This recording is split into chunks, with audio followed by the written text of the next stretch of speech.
Olá pessoal, sejam bem-vindos de volta, continuação do nosso curso de CDI. Então nós paramos aqui no exemplo de acoplamento. A gente viu o exemplo de coesão no primeiro vídeo e agora a gente vai falar um pouquinho sobre o acoplamento. O que é um bom acoplamento, né? O acoplamento ele é indispensável, como eu já falei para vocês, não dá para escrever um objeto sozinho, o objeto precisa se relacionar com outros, né? E com isso quebrar a complexidade dele, senão a gente teria um objeto só monolítico no nosso sistema, com tudo lá dentro. Então seria uma programação monolítica, como se fazia na versão inicial do Pascal, por exemplo, ou do Basic. O programa estava todo numa única função, certo? Tudo num único arquivo. Você no máximo podia modularizar, quebrando as funcionalidades em funções. Isso era o Basic e o Pascal do início, né? Lá dos anos 80, 90. Bem, então aqui a gente tem uma classe cliente que depende de conta corrente. A classe conta corrente não depende de ninguém, ela só tem variáveis ou de classes Java básicas, né, da API de Java, ou primitivas. Mas a classe cliente ela tem uma propriedade do tipo conta corrente. Então a gente acabou criando um acoplamento aí entre o cliente e uma conta corrente, porque a gente está indicando que a nossa conta é uma implementação concreta, ela é uma classe. Se ela é uma classe, ela vai ter que ser sempre objetos daquela classe. Ela não pode ser objetos de outra classe. Se eu precisar mudar essa conta corrente por algum motivo, essa conta corrente não serve mais, eu tenho outra classe mais moderna, conta poupança, eu vou ter que sair mudando em todos os lugares da classe cliente, de outros pontos do meu código onde eu uso conta corrente, eu tenho que sair mudando por conta poupança. Tá? Então o desacoplamento, que é favorecido pela injeção de dependência, ele serve justamente para isso, para tentar diminuir ao máximo possível esse acoplamento, tá? Para que o acoplamento ele fique no nível de configuração e não no nível de programação. O acoplamento do jeito que está ele está no nível de programação. Por quê? Eu tenho que parar o sistema e eu tenho que modificar o código-fonte do sistema, recompilar, né, testar e aí sim colocar em produção novamente com um novo tipo de conta poupança. Tá? O ideal seria que a gente pudesse fazer isso sem precisar parar o sistema, sem precisar mexer com o código.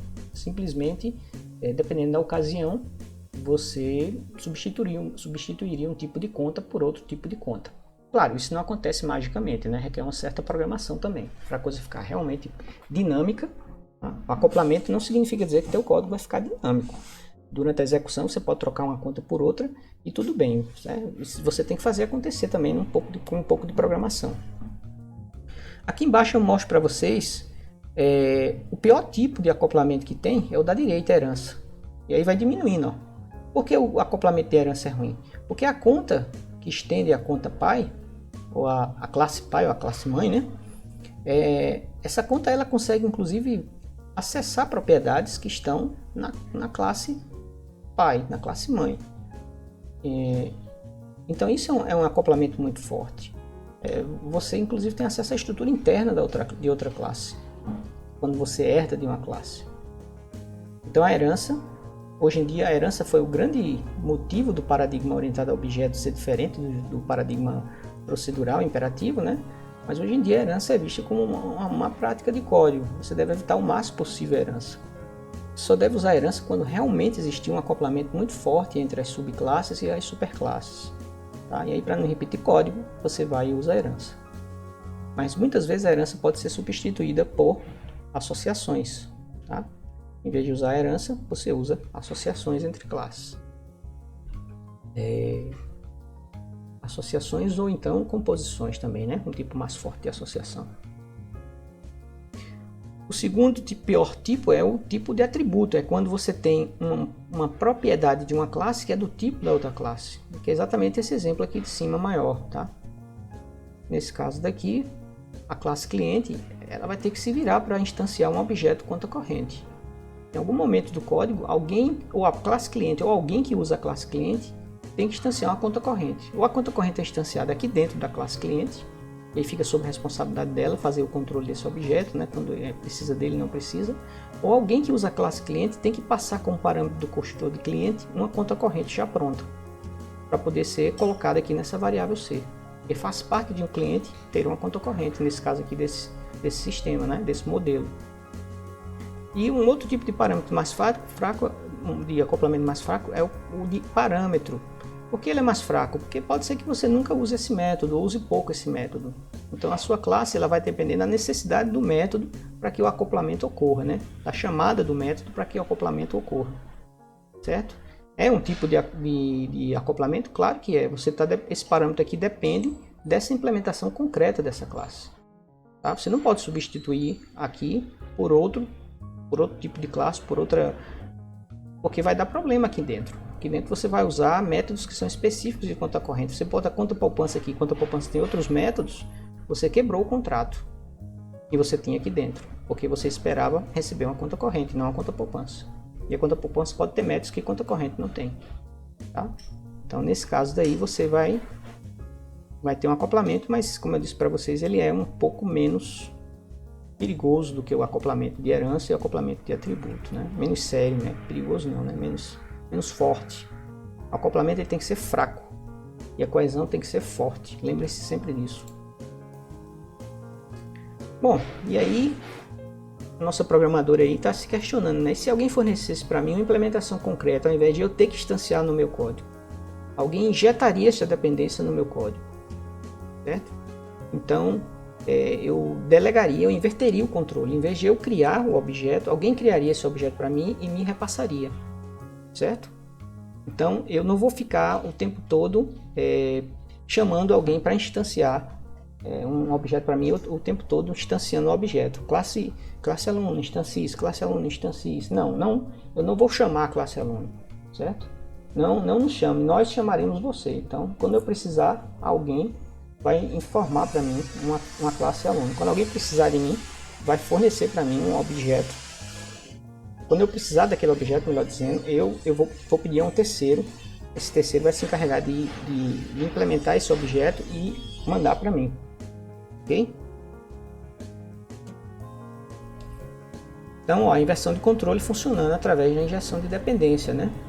Eu não controlo o ciclo de vida de alguns objetos, alguém vai controlar para mim e vai me fornecer. Então estou invertendo o controle de quem cria os objetos. Não é você que instancia suas dependências. Alguém faz isso para você injetando-as no código. Tá? Vamos ver um exemplo com o DAO. Então todo mundo aqui que já viu o conceito de persistência de objetos já deve ter aprendido que existe um padrão de projetos muito usado em sistemas de informação, que é o padrão DAO, Data Access Object.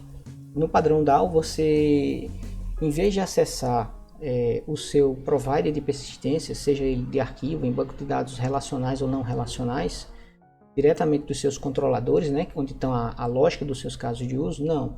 Você pede a um DAO para fazer essas operações de persistência a você. E aí é um bom exemplo, DAO, de diminuição de acoplamento, porque você pode implementar uma interface de DAO e implementar uma interface para DAO, implementar classes concretas para essa interface de DAO, onde uma classe persiste no banco de dados e outra persiste no arquivo, certo? Se ora você quiser persistir seus objetos no arquivo, né, através de um arquivo binário, sei lá, você vai chamar uma instância do DAO. Se você quiser persistir, por exemplo, em um banco de dados relacional, você vai chamar outra implementação. Ou até mesmo você pode ter duas implementações que salvam em banco de dados relacionais, uma usando o Hibernate puro e outra usando a JPA. Então você pode ter duas implementações diferentes de DAOs usando providers de persistência diferentes, uma usando o Hibernate, outra usando o Eclipse Link, por exemplo, né? Mas todas essas implementações concretas, elas seguem uma interface chamada Generic DAO, certo? Nessa interface Generic DAO tem os métodos básicos. Ela pode ser uma interface ou uma classe abstrata também, se você já tiver algumas implementações que já podem ser criadas nela, né? Sem precisar estar nas classes concretas, implementações comuns. E aí nessa hora é interessante usar a herança, né? Porque aí você não precisa repetir código entre as suas implementações concretas, tá? Se você sabe que, por exemplo, todos os DAOs têm um método find by ID, tem um método delete, tem um método update, tem um método insert, e a forma de implementar esse método é igual, só muda o objeto que você está atualizando, e no caso do insert, que tipo de chave primária você vai usar, né? Já que a JPA exige isso.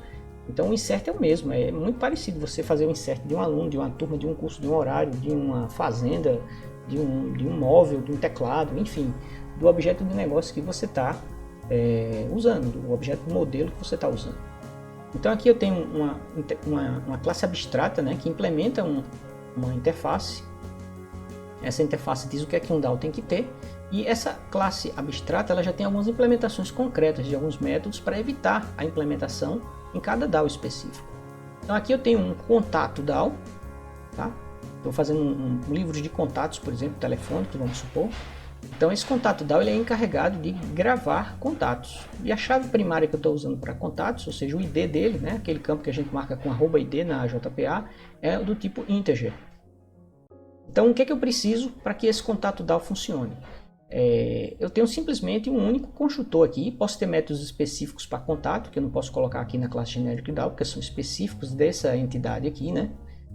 Pegue todos os contatos cujos telefones têm o DDD 85, né? Fortaleza, Ceará, né? Então, nesse caso daqui, não vale a pena colocar a implementação desse método aqui na classe generic. Você tem que colocar essa pesquisa específica aqui dentro da classe contato DAO. Mas todos os meus DAOs eles precisam ter um construtor padrão. Construtor padrão não, construtor parametrizado que receba o Entity Manager. O que é o Entity Manager? O Entity Manager é o cara da JPA que faz de fato as operações de insert, update, delete e select, certo? Então é o Entity Manager que faz isso, na verdade. Se eu estivesse usando um arquivo, seriam streams. Então eu teria que passar um stream aí com o nome do arquivo e tudo mais. Mas aí, ó, eu preciso em todo o meu contato DAO específico, né, um DAO que lida especificamente com um tipo de entidade, eu preciso implementar esse construtor aqui para receber esse Entity Manager. Tá? Então isso aqui é uma classe concreta da API de JPA. E esse objeto aqui é quem faz as operações de persistência. E eu chamo super passando a M como parâmetro. Aqui dentro do meu generic DAO, eu tenho então um construtor que também recebe um Entity Manager como parâmetro. E ele guarda esse Entity Manager para realizar as operações. Certo? Então aqui eu estou estabelecendo um acoplamento entre o meu DAO e o Entity Manager. Quem é que vai instanciar esse Entity Manager? Eu vou ter que instanciar de alguma forma esse Entity Manager. Ou eu, ou minha superclasse, Generic DAO. Que dá no mesmo, que eu vou implementar as duas. Mas antes da gente mostrar a implementação do DAO, implementação desse Generic DAO, eu vou mostrar para vocês aqui, ó, alguém que usa esse DAO, esse contato DAO, certo? Isso aqui já é um nível de dependência. Tem uma dependência entre meus DAOs, seja ele o genérico ou o específico, e meu Entity Manager. Vou ter que resolver essa dependência aí. Eu vou resolver com injeção de dependência. Mas ao criar o meu contato DAO, na classe controladora, que tem a lógica de um caso de uso, vamos supor, né? Por exemplo, consulte todos os contatos de um usuário. Isso aí é provavelmente um método que implementa um caso de uso. Então, ó, de novo, na minha classe controladora, eu tenho um construtor que recebe um Entity Manager, certo? Esse Entity Manager, então, é guardado aqui. Por quê? Porque na hora que eu for criar um objeto contato DAO, eu preciso passar esse Entity Manager para o meu contato DAO. Lembram-se que o construtor do meu contato DAO exige, né? Eu tenho só esse construtor na classe contato DAO. Se eu implementei esse construtor, eu perdi o construtor sem parâmetros. Então, eu tenho que implementar um contato DAO sempre passando um Entity Manager. Então, nesse caso daí, o método consult, na hora que for usar o DAO, ele vai ter que passar um Entity Manager. E vejam, eu estabeleci um acoplamento forte aqui entre o meu DAO, porque eu estou tendo que criar o meu contato DAO. Esse contato DAO podia ser injetado aqui. Alguém poderia me fornecer um contato DAO, e aí ao fornecer o contato DAO, se encarregaria também de instanciar um Entity Manager que o contato DAO precisa. Então, a injeção de dependência ela cria uma espécie de efeito cascata. Certo? Quando você depende de um objeto, e esse objeto depende de outro, que depende de outro, o próprio provider de CDI, ele vai tratar de fornecer todas as implementações necessárias até o final, aí vai voltando, até que ele consegue entregar para você um contato DAO. Nesse caso daqui, você precisa de um contato DAO, então você pega ele, me dê um contato DAO, e não faz assim do jeito que está aí disponível. Então ele vai criar um contato DAO, ele diz, opa, contato DAO precisa de um Entity Manager. Então eu vou primeiro criar um Entity Manager, aí sim, o Entity Manager na mão eu crio um contato DAO, aí com o contato DAO criado, instanciado, eu vou e injeto esse contato DAO no meu controlador.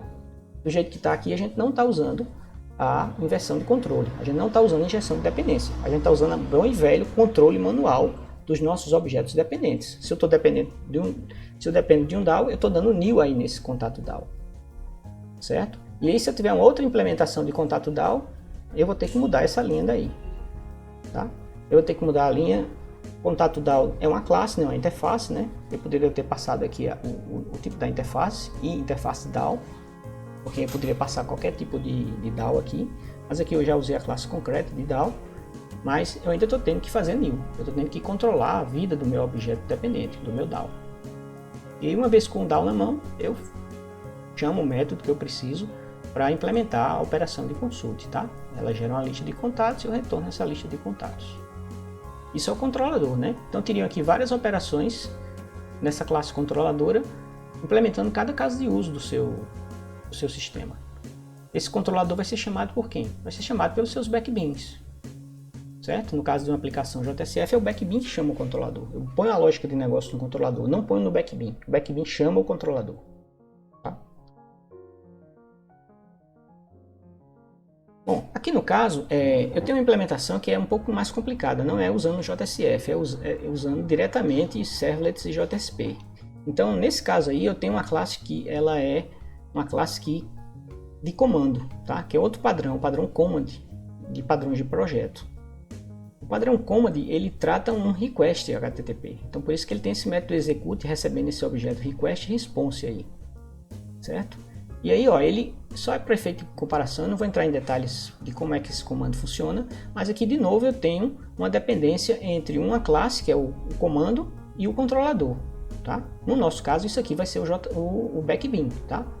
Esse exemplo aqui ele é mais complexo porque a gente tem que programar mais usando a API de servlet, mas vamos continuar com ele para a gente entender a questão de como a injeção de dependência vai ajudar a diminuir o nosso código, chamado boilerplate code, né?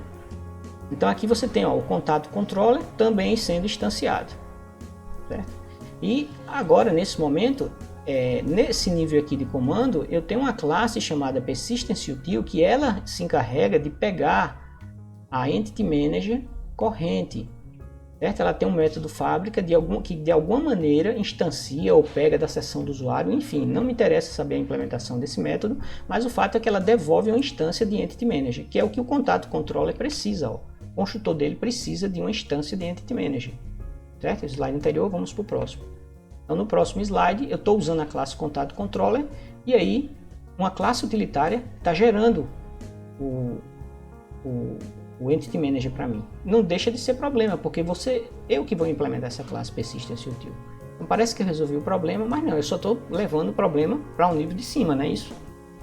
Nem o meu DAO criou o Entity Manager, nem o meu controller criou o Entity Manager, nem o comando criou o Entity Manager. O comando resolveu o problema passando por uma classe utilitária, persistence util. Mas essa classe utilitária, como é que ela instancia o Entity Manager? Vai chegar uma hora que vai ter que dar um new, né?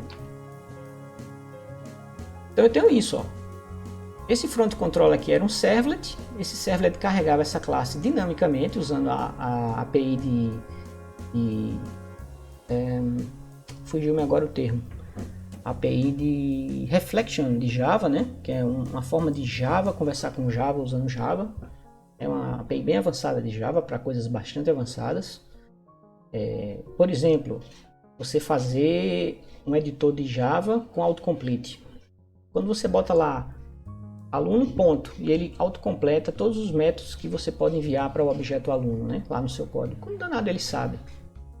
E a classe aluno tem aquele horror de métodos ali para você enviar como mensagem para o objeto aluno. Então a API de reflexão ela vai lá na classe aluno, né? Invade o encapsulamento da classe aluno, pega todos os métodos públicos, na verdade ela faz isso perguntando à classe aluno, tá? Pega todos os métodos públicos da classe aluno, reúne numa lista e mostra naquele tooltipzinho, naquele drop-downzinho que aparece quando você digita aluno ponto e espera alguns segundos, e aí a IDE ela mostra para você quais métodos públicos você pode enviar ou constantes você pode enviar para aquele objeto, certo? Então isso é feito através da API de reflexão de Java, por exemplo, um exemplo útil de aplicação. Então veja só o diagrama que nós temos aqui, né? Certo? O nosso front controller precisou de um comando, né? Esse front controller é um servlet, tá? É uma classe que eu também implemento, ele precisa de um comando. O comando precisou, então, chamar a classe persistence-util que forneceu um Entity Manager. A gente não sabe aqui como ela fez isso, mas eu tive que implementar isso também, né? Eu tive que, de alguma maneira, dar um new, não é bem um new, mas eu tive que criar um Entity Manager aqui dentro, usando a API de JPA. E aí, ó, esse objeto Entity Manager vai passar para o construtor de comando, que passou para o construtor de controlador. Ele teve que dar um new no controlador aqui, porque ele precisava de um controlador para implementar a regra de negócio. Certo? E o controlador, por sua vez, passou o Entity Manager para o DAO, porque o DAO é que vai realizar a operação usando o Entity Manager.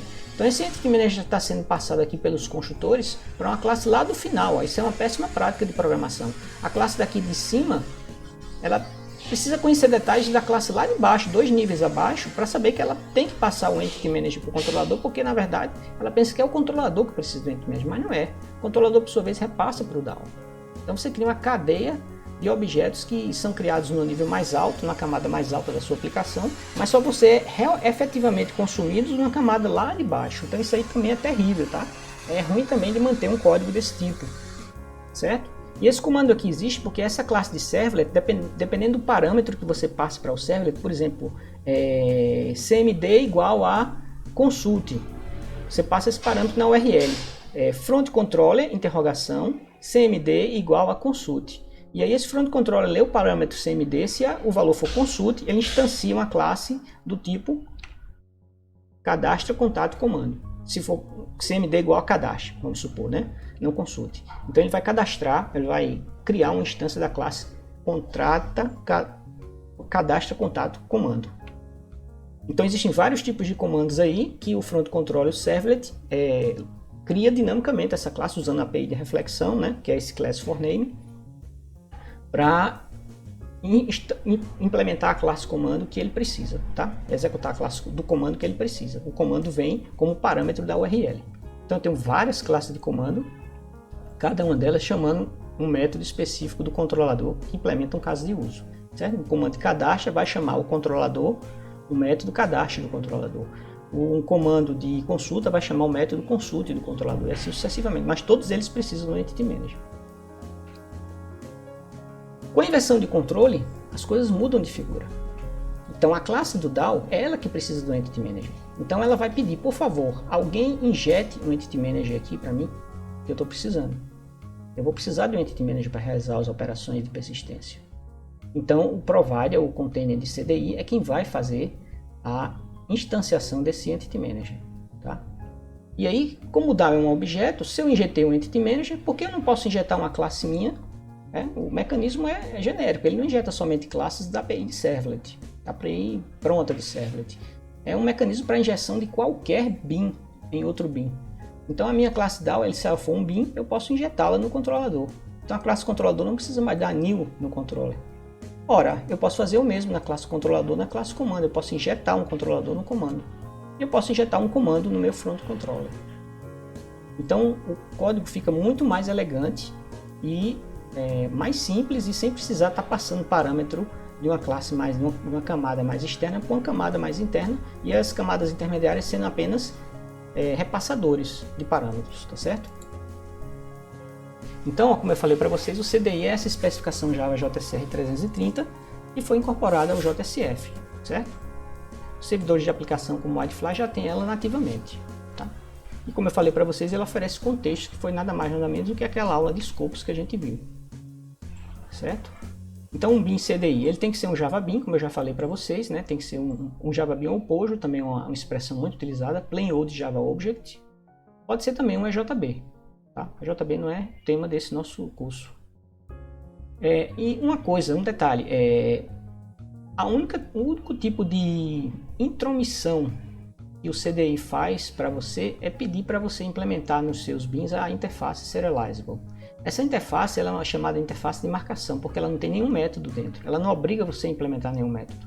Ela simplesmente serve para marcar aquela classe como uma classe que pode ser serializada em disco. Melhor dizendo, os objetos daquela classe podem ser serializados em disco. O que é serializar um objeto? É pegar o objeto, quebrar nas suas propriedades, enfileirar os bytes e gravar no arquivo, ou mandar por uma conexão de rede.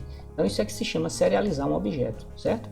É pegar o objeto, ver cada propriedade dele. Isso aqui é um boolean. Como é que representa um boolean? Um byte, 2 bytes? Então, vou pegar aqui esses 2 bytes. Qual é o próximo? É um string. Quantos caracteres tem esse string? 10. Então, pega 10 bytes e coloca aqui, certo? Ou mais bytes, né? Se for em UTF. Qual é o próximo? É uma data. Uma data precisa de quantos bytes? Uma data precisa de 9 bytes, 10 bytes. Então, enfileira esses 10 bytes. Depois você pega essa fila completa de bytes e grava no arquivo. Ou manda por uma conexão de rede. Então, nesse caso, você tem a serialização.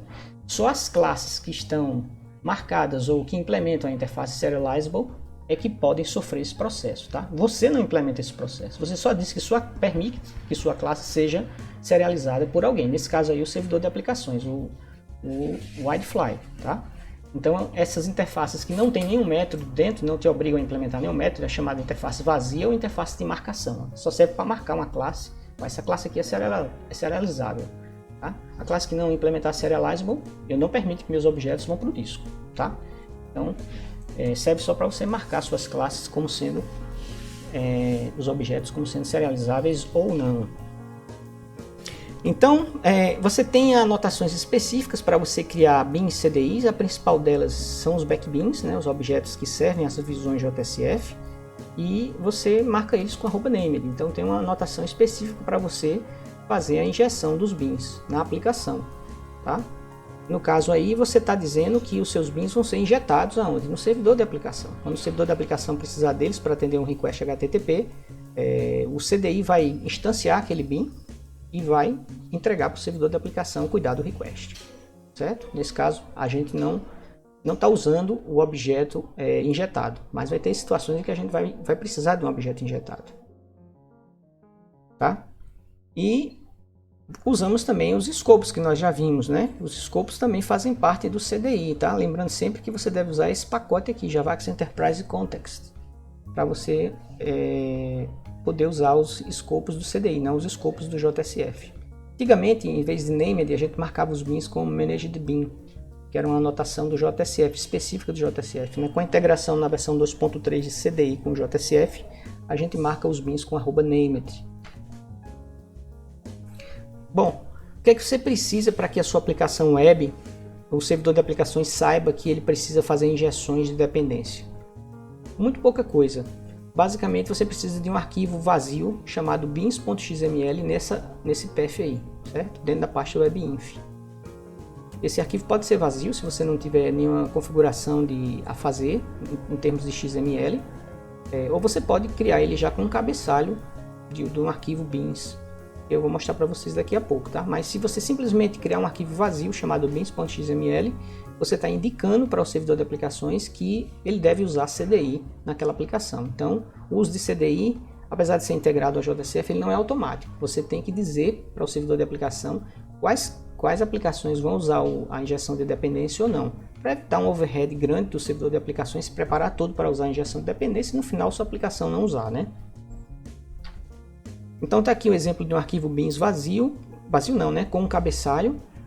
Vazio porque não tem nada entre bins e fecha bins, mas você pode configurar bins, você pode configurar uma série de objetos da interface de CDI aí dentro desse arquivo. A gente vai usar ela para configurar um interceptador, tá? Mais detalhes adiante. E lembre-se sempre, se vocês copiarem esse cabeçalho, eu sempre gosto de criar o arquivo bins assim, tá? Já com cabeçalho XML, porque se eu precisar colocar alguma coisa já está pronto, eu só faço inserir aqui dentro. O meu archetype do Maven já cria esse arquivo dessa forma, só que ele tem um detalhe, ele está com a falha, ele não está com essa propriedade bin discovery mode all, tá? Essa propriedade está com o valor annotated, isso faz com que os seus bins tenham que estar em determinados paths em determinados pacotes dentro da sua aplicação. Na hora que você muda annotated para all, ele vai procurar em todos os pacotes se existe alguma injeção de dependência. Então é uma forma muito mais cômoda de você trabalhar do que você estar usando um tipo de pacote ou de herança e hierarquia de pacotes específicos, tá? Eu não vou nem tocar nessa parte, eu vou simplesmente pedir para vocês sempre observarem se o bin discovery mode está all. E assim que possível eu vou atualizar o archetype para gerar isso, o cabeçalho do bins, com o valor all, né? Eu copiei da internet e não percebi que estava com o valor annotated. Mas o bom mesmo é deixar all, porque aí você não se preocupa com isso. Bom, em termos de POM, você precisa simplesmente colocar essa dependência daqui, que é a dependência que já tem todas as dependências do WildFly, tá? A gente está usando essa dependência daqui, porque estamos usando a JE8, né? Também o archetype do Maven já gera essa dependência dentro do seu arquivo POM, mas se você estivesse usando, por exemplo, um Tomcat da vida, que não é um servidor de aplicações, é um mero servlet container, você tem que colocar a dependência para o provider de CDI, que é na verdade um servlet, certo? Essa dependência, por sua vez, puxa outras dependências transitivas que ele precisa para implementar, para você usar o CDI, né, as anotações do CDI na sua classe, nas suas classes, certo? Na sua implementação. Se der pau, você vai precisar ver se precisa de mais uma dependência ou não. Talvez a dependência da API de CDI, porque isso aí é a implementação dele. Mas ele tem uma API também, tá? Como a gente não está usando o Tomcat, então só quando vocês um dia forem precisar trabalhar na empresa que usa o Tomcat, é que vocês vão ter que procurar aqui como é que vocês fazem. Mas vocês acham isso fácil na internet, tá? Então vamos trabalhar com CDI. Certo? Então aqui a gente tem o nosso contato controller e olha só como é que está o nosso contato controller. Aí eu tenho outra operação do contato controller, eu tenho a operação busc. Nessa operação busc eu passo uma série de parâmetros, né, que vão servir, sei lá, talvez para query aí. A query vai usar aí, ó, vai procurar por um parâmetro chamado id, né, e aí vai fazer um find pelo id do contato, tá? Certo? Então esse método busca, ele pode buscar um contato por diversos parâmetros. Essa implementação dela daí, ele está usando o parâmetro id, certo? Então o método deve se chamar busca por id, né? E aqui ele está instanciando um DAO de contato, aquele DAO que nós já vimos que precisa de um Entity Manager. Esse Entity Manager está onde? Está aqui, ó. Então, quem for instanciar a classe contato controller vai ter que passar esse Entity Manager aqui, que vai ser guardado aqui, essa variável Entity Manager, e vai ser passada para o DAO aqui. Então, veja que código confuso, né? Difícil de manter.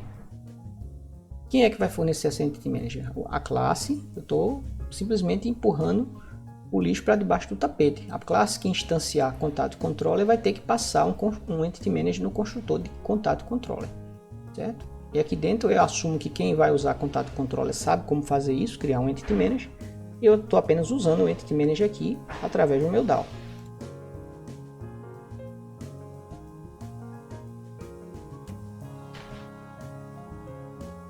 Agora as coisas mudam de figura, eu vou injetar um DAO.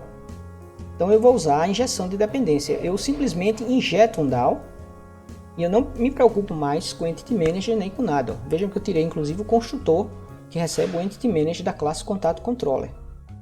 Essa anotaçãozinha mágica aí, @inject, é justamente a injeção de dependência.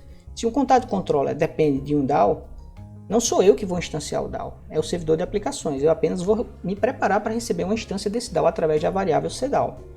Então o @inject está dizendo, olha, provedor de CDI, a classe contato controller precisa de um contato DAO, instancia aí e injeta aqui na variável cDAO essa instância para ele. Atribua a variável cDAO, injetar isso, né? Atribuir ao objeto criado do tipo contato DAO a variável cDAO da classe contato controller. E aí, aqui eu uso o meu cDAO normalmente para fazer o find, certo? Então eu já me livrei, vejam o código antes, eu tinha que ter o construtor, eu tinha que declarar a variável Entity Manager, eu tinha que dar new no DAO. Aqui mudou completamente a figura. A injeção de dependência faz com que eu só me prepare para receber uma instância de DAO e uso a instância do DAO. Não me preocupo mais com o Entity Manager nem com nada. Que inclusive não é preocupação do contato controller. Ele só está aqui no meio termo. Porque alguém vai passar um Entity Manager para ele e ele vai passar para o DAO. Esse Entity Manager aí está complicando a implementação de contrato controller, sujando a implementação e ele está sendo intermediário, na verdade, né? O contato controller é um intermediário da classe de cima que vai instanciar o Entity Manager para o DAO que vai usar o Entity Manager. Agora não, o DAO se vira, o provedor de CDI se vira para instanciar o DAO e para instanciar o DAO ele vai precisar instanciar o Entity Manager. Então ele vai ter que se virar também para instanciar o Entity Manager. Não é problema nosso daí para frente. Se eu posso injetar um DAO aqui, eu tenho a garantia de que o provider de CDI vai injetar um DAO já com tudo pronto dentro do DAO, inclusive o Entity Manager. Depois a gente vai ver como ele faz isso lá no DAO. Certo? Vamos ver daqui para frente, do contato controller para cima. Daqui para cima, depois a gente vê daqui para baixo, porque para instanciar um Entity Manager é um pouco mais complicado do que instanciar uma classe de bin simples, certo? Então, ó, o container vai procurar por uma implementação da classe contato DAO, que é esse daqui, e uma vez encontrada uma classe chamada contato DAO, ela vai dar new nessa classe. Se essa classe tiver também um inject dentro dela, ele vai dar new nesse objeto para poder injetar na classe contato DAO e depois injetar o objeto contato DAO aqui no controller. certo? Acontece por cascateamento, cascateamento é um nome meio estranho, né? Acontece por, vocês entenderam, em ondas. E o Entity Manager do controlador? Sumiu, né? O controlador não tem nada a ver com o Entity Manager. Isso é problema do DAO. Quem precisa do Entity Manager é o DAO. Então o DAO, que na implementação dele, também injeta o Entity Manager lá dentro dele. A gente não viu isso ainda. Esse vai ser o último passo, que é o mais chatinho. Mas se resolve, tá? Então agora, ó, o DAO foi injetado no controlador. A gente ainda não sabe como é que o Entity Manager é injetado no DAO. Isso fica suspense para o último capítulo. Agora o controlador já está bem mais interessante o código dele. E agora eu tenho o que? Eu tenho um comando. O comando precisa de um controlador. Como é que está a classe comando? A classe comando, ela instancia um controller. E aí é nessa hora que ela pede uma classe utilitária para instanciar o Entity Manager. Então o Entity Manager nasce na verdade aí na classe de comando, né? Através da classe utilitária Persistence Util. Certo? Mas eu posso também injetar um controller no comando. Então meu comando fica assim, ó. Eu injeto o controller no comando e uso o controller aqui, ó, no meu comando, sem precisar me preocupar e eu tenho que passar um Entity Manager para o controller, blá blá blá, né? Antes eu tinha que ter tudo isso aqui, ó. Chamar a classe Persistence Util, criar um Entity Manager, passar para o controller, porque o controller ia usar o DAO, e o DAO é quem ia usar o Entity Manager. Então dessa forma eu injeto o contato controller no meu comando e não me preocupo mais com isso. Ele vai me entregar um objeto contato controller completo com o DAO dentro dele, com o Entity Manager dentro do DAO, certo? Então eu tenho, ó, a injeção do controlador no comando. E o front controller? O front controller é um servlet, tá? O front controller ele instancia comandos através da expressão da API de reflexão de Java. Então a injeção aqui tem um pouquinho mais de complicação, mas é possível também, tá? Olha só como é que ele faz a instanciação da classe de comando. Ele não sabe qual é o comando que vem. Então ele pega a propriedade, na verdade, a operação, né, que é o que vem depois de uma interrogação, OP igual a, por exemplo, cadastrar, consultar, deletar. E aí, isso aqui é um nome de uma classe. Eu passo o nome da classe como parâmetro, ou seja, OP igual a cadastre, contato, comando. Então eu passo o nome da classe lá, certo? Na URL. E aí eu recebo o nome da classe aqui. Com o nome da classe aqui, ó, eu acrescento o nome do pacote e esse método forName puxa o código-fonte da classe para a memória. O código executável, melhor dizendo, o código compilado da classe .class para a memória. Ou seja, ele só levanta para a memória a classe de comando que ele vai executar. E não precisa ter todos os comandos instanciados e levantados. Então a API de reflexão serve para você construir códigos dinâmicos, certo? Como uma DLL do Windows, né? E ele não vai levantar todas as bibliotecas, que ele não sabe se você vai utilizar todos os drivers, tudo do Windows. Então ele sobe dinamicamente uma DLL ou outra. Então a mesma forma aqui, ele vai pegar uma classe. Então aqui, ó, eu vou ter uma interface e comando, né? Essa classe aqui, então isso aqui é uma classe, ó. Isso aqui é a classe do comando que eu tenho aqui, nessa variável. Eu vou e dou uma new instance nessa classe, eu dou um new nessa classe, ó, certo? E eu faço um cache para comando, porque eu sei que as instâncias dessas classes aqui são sempre do tipo comando. E aí o comando eu chamo execute, ou seja, todo comando tem execute. Comando que cadastra tem execute, comando que deleta tem execute, comando que inclui tem execute e assim sucessivamente. E aí, ó, olha como é que ficou agora o meu servlet. Eu vou injetar o meu comando aqui, ó, certo? Ficou um pouquinho mais complicado porque a gente está usando reflexões, tá certo? Então eu não vou demorar muito nesse exemplo não, porque não interessa pra gente. As nossas injeções vão ser bem mais simples. O fato é que eu também posso injetar esse comando aqui no meu front controller, tá? Veja que antes eu dava um new, essa aqui é uma forma de dar new usando a API de reflexões, e agora eu não dou mais um new. Meu comando vai ser injetado aqui e eu simplesmente seleciono, passando a classe de comando e dou get. Aí eu tenho o comando aqui na variável comando e aí eu chamo execute nele. Pode parecer que não, mas isso aqui é mais simples do que isso aqui. Isso aqui eu estou dando um new diretamente na classe, certo? E aqui não. Aqui o comando, a classe do comando vai ser injetada no meu código, certo? E aí eu injeto o comando no front controller. O que eu estou querendo mostrar aqui, apesar do exemplo ser em servlets, é que eu posso fazer uma dependência em cascata aí entre várias classes diferentes, tá certo? Se uma classe depender de outra, eu não faço mais new nela. Eu digo simplesmente, olha, alguém me fornece aí uma instância da classe tal, injeta aqui uma instância da classe tal para mim. E tudo que essa classe precisa ser é um POJO, é um JavaBean. E vocês já sabem como fazer um JavaBean. Mas ficou a dependência do DAO. Como é que eu injeto o Entity Manager no DAO, tá? Isso nós vamos ver no próximo vídeo, ok? Por enquanto é só.